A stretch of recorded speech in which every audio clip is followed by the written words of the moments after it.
大家好，我係 D 啊，今日帶大家嚟上月6座咧睇一個特色單位，呢個單位超級罕有，係內置樓梯上翻去天台嘅，咁啊792尺3房套，事不宜遲，帶大家入屋睇睇。好啦，我哋入去單位先，入到嚟咧就見到咧就係客飯廳。我哋睇翻咧客飯廳嗰度咧，兩邊都係落地玻璃嘅，採光極之開揚，位置寬敞啦。咁由另一個角度睇翻去飯廳位置咧，同樣地開揚啦。好啦，我哋出去平台啦。平台見到咧就係好深啦，好闊嘅。咁啊，同個廳一樣長度。出到去咧，我哋向東南位啦，一望無際，望翻大帽山。咁呢邊咧望翻咧就YOHO城呢邊啦。我自己個人喜好咧就中意咧平台多啲嘅，因為平台咧開咗個趟門咧。咁就可以咧就出去，咁你可以咧就係種嘢啦、晾衫啦，甚至乎燒嘢食咧都好方便嘅。甚至乎開張少少，放埋個吹氣水池咧喺度游水仲得。呢個間隔咧我好中意，因為咧飯廳、客廳喺邊，廚廁同埋房間喺另一邊，好歸一嘅。好啦，入到客房咧，睇翻兩間客房咧，景觀係開揚啦。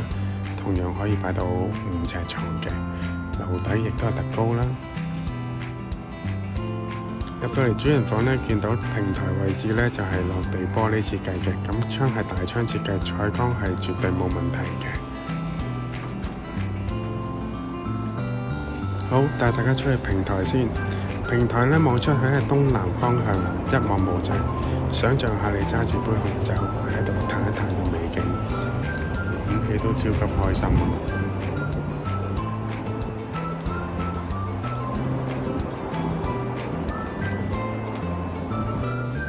好啦，咁啊呢個係套廁啦，係主人房嘅套廁嚟嘅。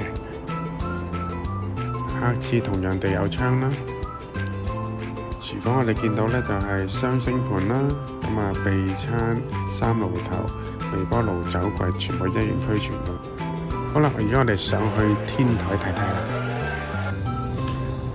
天台咧佢就461尺嘅，極之寬敞。佢分咗2個主要部分嘅。景觀方面咧都係啦，佢其實咧就係大單邊3邊，完全冇遮擋，望到 YOHO 啦，跟住咧大帽山，跟住去到咧就係18鄉嗰邊都望晒㗎啦。我哋而家行去另一邊先。另一邊咧見到咧都係同樣寬敞啦、開揚嘅。